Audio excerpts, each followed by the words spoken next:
Sin duda alguna, una noticia que conmocionó al mundo. Para entender un poco más sobre el contexto histórico de Irán, tenemos que tener en cuenta que este territorio ha sido gobernado por diferentes imperios y dinastías. Entre estas está la dinastía Safávida, Árida, la dinastía Kahar, la dinastía Pahlaví, entre estas muchas otras. Nos vamos a remontar a los años 1856 y 1857, donde en ese entonces tenía el poder la dinastía Kahar. En este periodo de tiempo se dio la guerra anglo-persia, donde se da como consecuencia del acuerdo anglo-persa. Los Kahar ceden derechos a la Anglo-Persian Oil Company, donde en español significa Compañía de Petróleos Anglo-Persia. Esta fue una empresa inglesa fundada en 1908 tras el descubrimiento de un gran campo petrolífero en el Shahrestán iraní. Esta fue la primera empresa en extraer petróleo de Irán. En ese entonces estaba en el poder Shah Ahmad Kahar, quien, mostrando que no podía tener el suficiente poder o dominio, creó un gran descontento social, que terminó en un golpe de estado en 1921 liderado por el ministro Reza Shabbat Kohi, con lo que Kahar escapa hacia Francia y Kohi toma el poder a partir de 1925, proclamándose como Reza Shah. La dinastía había acabado y el estado fue nombrado como Estado Imperial de Irán, es decir, la dinastía Pahlaví como una monarquía parlamentaria.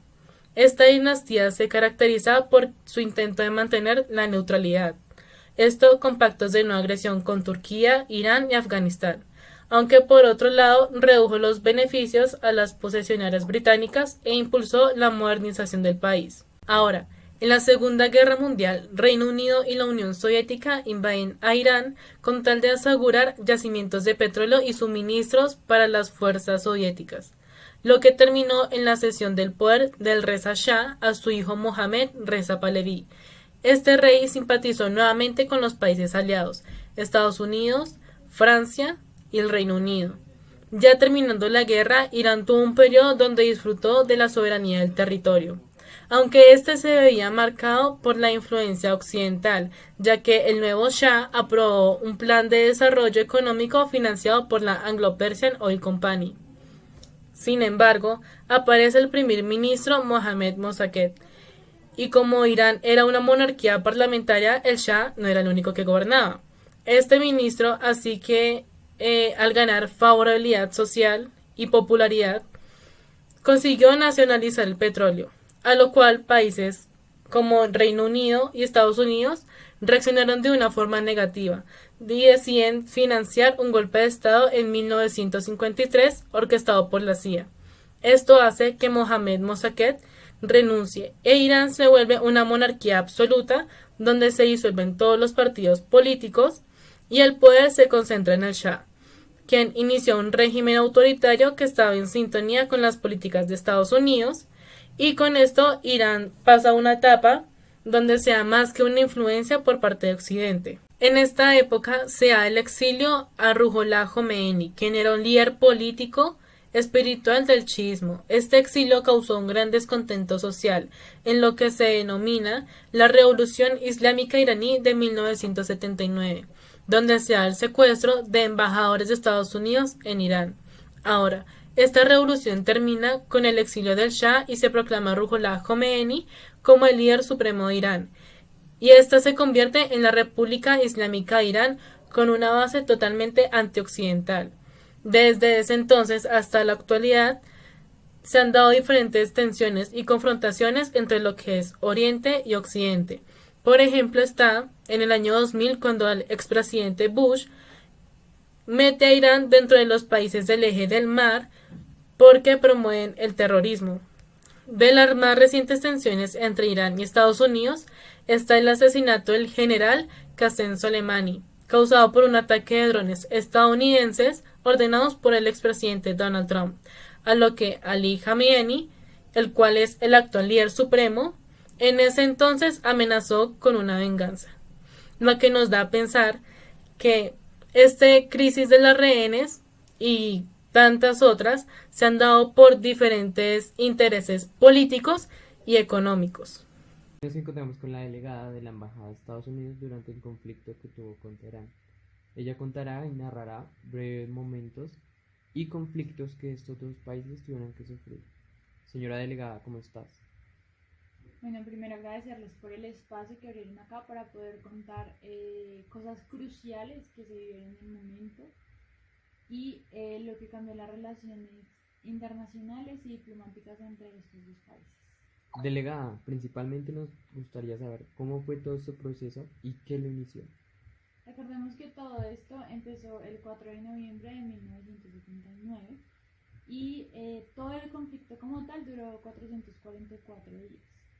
Inició esto cuando Estados Unidos decide apoyar al Shah, que entra al gobierno, y los iraníes lo toman como un régimen autoritario y pues se empiezan a revolucionar diciendo que los estadounidenses son espías y por eso apoyan este gobierno.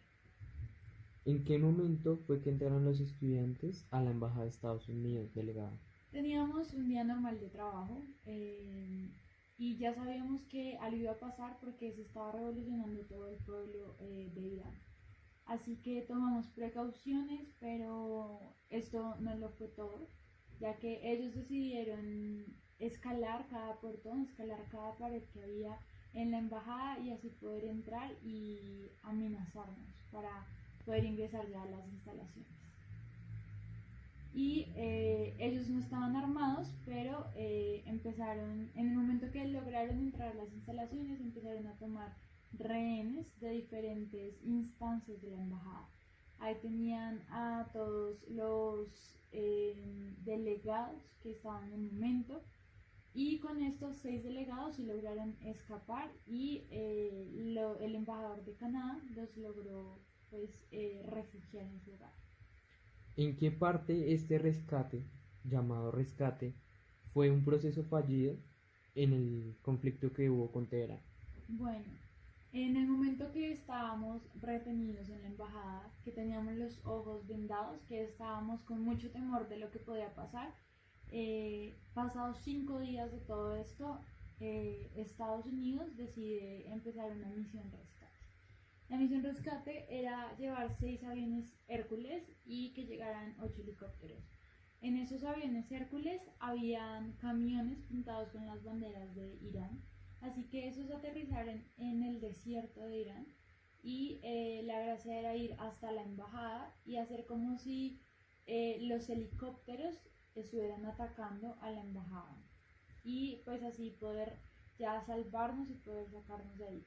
Pero esto resultó fallido en el momento en el que se dieron cuenta que la gasolina que tenían en el momento no les alcanzaba y que solo llegaron 6 helicópteros, ya que los demás estaban dañados, no tenían su funcionamiento bien. En el momento en el que se dan cuenta que está fallando cosas de la misión, deciden retirarse del lugar.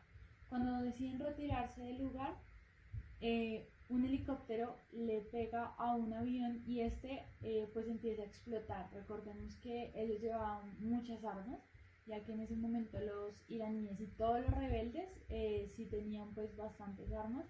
Y así como lo decía el presidente Carter, esto era como terrorismo en el momento, ya que nos sentíamos bastante abrumados con los ojos tapados y demás. Entonces en el momento que hubo la explosión, ya el ejército pues iraní llegó al desierto y los estadounidenses tuvieron que salir del lugar, tuvieron que irse y dejar a sus compañeros heridos y ya a punto de morir pues ahí. En este punto, en lo que nosotros podamos escuchar mientras estábamos secuestrados era que habían 8 cuerpos sin vida y que los estaban exponiendo en la manifestación que se dice que fue la más grande contra Estados Unidos, que fue en Teherán. Ok, señora delegada, pero a pesar de todo este conflicto y las cosas que tuvieron que vivir y pasar y que fue una misión fallida, realmente, ¿cómo fue el proceso de liberación? Ok, recordemos que hubo 13 liberados porque éramos 52 los que estábamos retenidos en ese momento. Hubo 13 liberados que eran mujeres y personas de raza negra que decían que no eran espías. Recordemos que todo este tiempo en el que nos tenían retenidos era porque éramos espías y porque ellos decían que si Estados Unidos no entregaba al Shah, no nos iban a liberar. Así que esto empezó a ser varias como discusiones que estaban entre el gobierno iraní en el momento, porque allá estaba Atalaya y estaba el gobierno pues de Estados Unidos, que estaban en conflicto constante, y Estados Unidos decía que no iba a ceder ante las amenazas que hacían los iraníes, diciéndoles que entregaran al Shah. Recordemos que el Shah en ese momento estaba en un procedimiento de cáncer, estaba siendo operado y estaba en Estados Unidos en ese momento. Estados Unidos como tal no lo tenía resguardado, pero él sí se estaba haciendo procedimientos, así que por eso tampoco se decidió entregar. Ya meses después él muere y pues Irán sigue con toda su parte de querer teniéndonos retenidos todavía. Pero pues el presidente ya que subió, que era Reagan, decidió hacer varios acuerdos con el gobierno iraní. Señora delegada, realmente es un placer que usted tenga la oportunidad de contarnos a nosotros cómo fue todo este proceso. Recordemos que los acuerdos a los que llegó el presidente Reagan era la devolución de los fondos del Shah, no intervenir en asuntos internos y dejar que pues toda la parte de la economía estuviera libre. También recordemos que llevamos ya casi 41 años de este conflicto y todavía no se soluciona, ya que ha sido el más grande en la historia. Ha sido lleno de terrorismo, ha sido lleno de miedo, ha sido lleno de temor, porque estar con los ojos vendados durante 444 días no es fácil, y que te estén trasladando de embajada, que te estén trasladando de hoteles y demás para que no te encuentren, ha sido muy complicado. Y pues bueno, gracias por el espacio que nos permiten el día de hoy. Muchas gracias, señora delegada. Basándonos en el secuestro masivo y las consecuencias que éste tuvo, comenzaron los incidentes diplomáticos más traumáticos en la historia americana. Se evidenciaron diferentes acuerdos de Irán hacia Estados Unidos, ciertas condiciones desesperadas para tan anhelada liberación. Durante varios días de cautiverio esperando la liberación de los rehenes, se presentaron condiciones que Irán solicitaba para esta liberación. Una de ellas era el retorno de todas las propiedades de Shah, también la cancelación de todos los reclamos financieros americanos y, finalmente, una promesa de no interferir en los negocios iraníes y en el descongelamiento de los depósitos iraníes en ese país. Todo esto por razones de que el gobierno norteamericano acudiera al Tribunal de Justicia para acusar a Irán de la violación de una serie de tratados y convenciones internacionales, y para pedir que el alto órgano judicial de las Naciones Unidas ordene la inmediata puesta en libertad de los rehenes retenidos en la Embajada de Estados Unidos en Teherán. La petición norteamericana fue presentada oficialmente y expertos legales confiaban en que la Corte Internacional de Justicia podría actuar de manera diligente. La denuncia de Estados Unidos argumenta que, al haber retenido ilegalmente a personal diplomático, Irán había violado 4 tratados internacionales y un acuerdo bilateral con Estados Unidos, y el órgano judicial de la ONU debe ordenar al gobierno iraní que ponga en libertad inmediatamente a todos los rehenes y facilite su salida del país, según las peticiones norteamericanas. La decisión de Washington de acudir al Tribunal Internacional sorprendió a los observadores políticos, que coincidieron en atribuir a esta medida un carácter meramente simbólico. Estados Unidos quiere también dejar en claro que está agotando todos los medios legales y pacíficos para resolver esta crisis, y aunque nada se espera que la Corte de Justicia vaya a facilitar una solución. La medida contribuye al aislamiento diplomático de Irán. De acuerdo con la Carta de la ONU, si una de las partes en conflicto no asiste a las sesiones del tribunal, hace caso omiso de sus decisiones. Y la otra parte puede convocar el Consejo de Seguridad de las Naciones Unidas, que será el encargado de determinar qué acciones se deben tomar contra la primera parte. Una acción posible es la intervención militar, por ejemplo. Estados Unidos pide al tribunal que, además de ordenar la puesta en libertad de los rehenes, condene a Irán al pago de reparaciones por numerosas y graves violaciones de los derechos internacionales de Norteamérica, teniendo en cuenta que la denuncia ante la Corte de Justicia Internacional es una acción paralela a la reunión del Consejo de Seguridad de la ONU.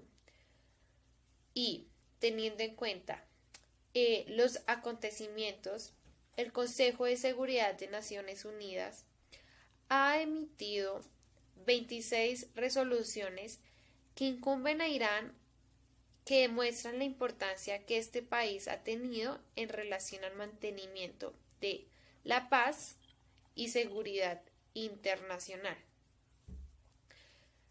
En su fallo del 24 de mayo de 1880, en el caso relativo al personal diplomático y consular de los Estados Unidos en Teherán, la Corte ha decidido ciertas situaciones que, en primer lugar, Irán había violado y continuaba violando las obligaciones que tenía para con los Estados Unidos, que también que esas violaciones comprometían la responsabilidad de Irán, que Irán debía liberar inmediatamente a los nacionales de los Estados Unidos detenidos como rehenes y entregar inmediatamente a las potencias protectoras locales de la embajada. También que ningún miembro personal diplomático y consular de los Estados Unidos podría ser retenido en Irán para ser sometido a forma alguna de procedimiento judicial o para participar en calidad de testigo. También dice que en Irán tenía la obligación de indemnizar a los Estados Unidos por los perjuicios claramente ocasionados. Y por último, que la forma y el monto de esa indemnización serían decididos por la Corte en caso de que las partes no pudieran llegar a un acuerdo al respecto. De manera personal, el análisis de este estudio nos demuestra que no es simple, ya que, por una parte, el Estado tiene la obligación de impedir que las personas sean sometidas a privaciones antijurídicas de la libertad, tales como la toma de rehenes, y por otra parte, el escrutinio público y la ética política en una democracia que obligan que los agentes estatales mantengan una fortaleza moral que les permita controlar su furia hacia los terroristas. Y el deber primordial de los líderes políticos en una democracia atacada por el terrorismo es mantener las fuerzas contraterroristas centradas con atención en los requisitos destinados a mantener la legitimidad. Y la única cura contra la violencia por la violencia es que las sociedades democráticas insistan en que el uso de la fuerza es legítimo, solo hasta el punto en que sirva a objetivos políticos defendibles. Finalmente, es claro determinar que las crisis de los rehenes dejó una duradera grieta en las relaciones entre Estados Unidos e Irán.